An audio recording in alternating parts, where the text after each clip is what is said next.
আসসালামু আলাইকুম। আবারও ফিরে আসলাম সন্ধ্যায় নাস্তা।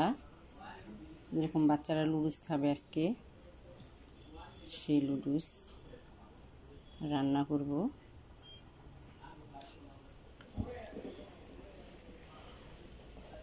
পানি বসিয়ে দিয়েছি, পানি বলক এসেছে, ডিমটা সিদ্ধ হয়ে গেছে।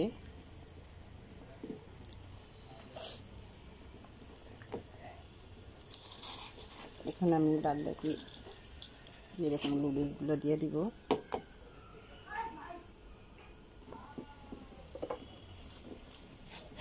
সব লুডুসগুলো দিয়ে দিচ্ছি।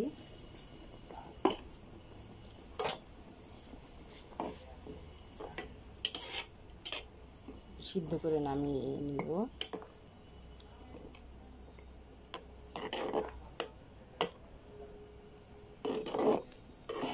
ডিমটা আধা সিদ্ধ হয়েছিল, এখন লুডুসের সঙ্গে পুরোপুরি সিদ্ধ হয়ে যাবে।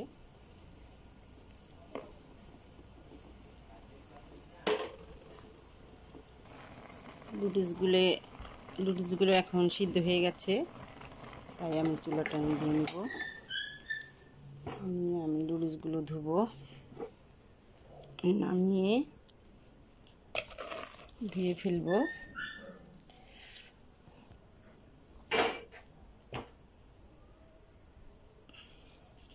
সুন্দরভাবে সবগুলো লুডুস সিদ্ধ হয়ে গেছে।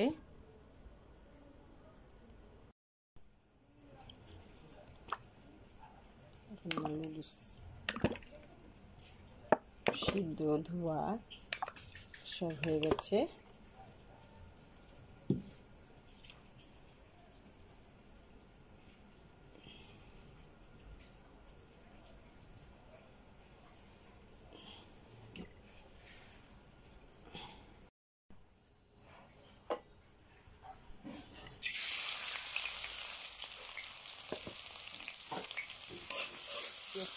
দিয়ে দিয়েছি,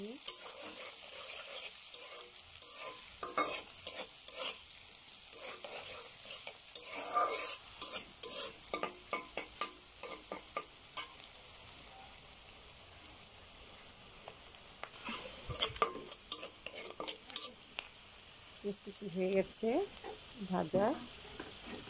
এখন আমি সামান্য আদা দেব, বেশি লাগে না,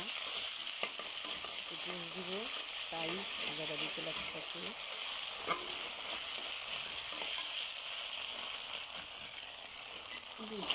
আমি কুচিগুলো দিয়ে দিলাম।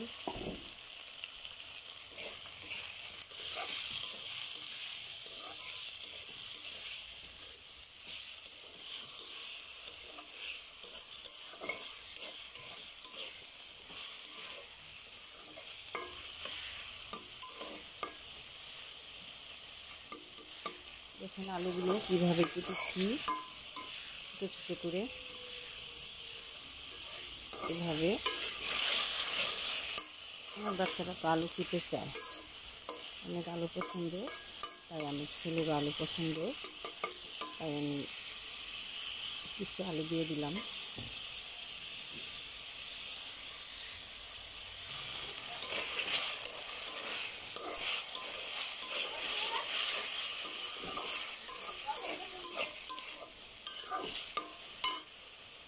সাদা লবণ, লুডুসের লবণ আমি দিয়ে দিলাম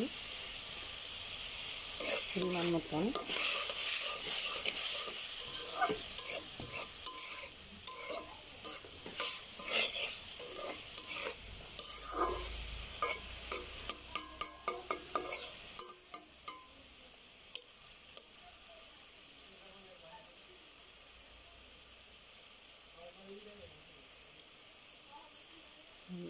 এভাবেই কষাইতে সিদ্ধ হয়ে যাবে।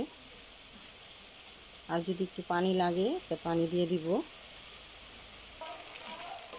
দেখেন আমার আলু আর গোশ সিদ্ধ হয়ে গেছে,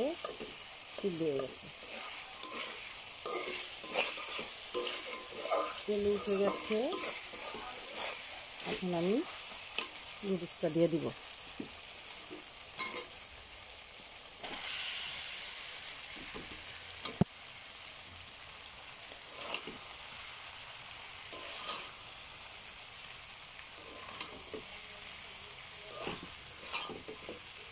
এভাবে লাড়িয়ে চড়িয়ে নিলে নুডলসটা দলা ধরবে না। কারণ একটু বেশি সিদ্ধ হয়ে গেছে, সমস্যা হবে না। তেলে দিয়ে দিলে যে কোনো জিনিসই দলা ছাড়াই যায়। দলা হয় নাই, কিন্তু আমি 2-3 পদের নুডলস একখানে দিয়েছি তো তাই।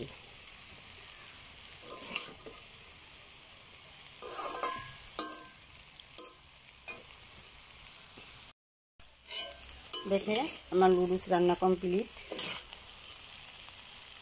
ঝরঝরা হয়ে গেছে। আলুগুলো গোশগুলো দেখা যাচ্ছে কমপ্লিট। বেড়ে বাচ্চাকে দিব।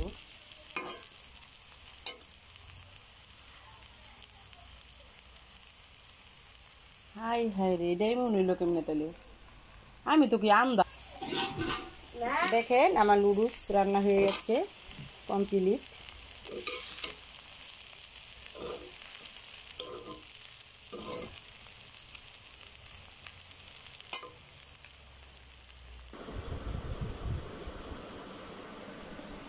দেখেন আমি নুডলসটা পরিবেশন করেছি।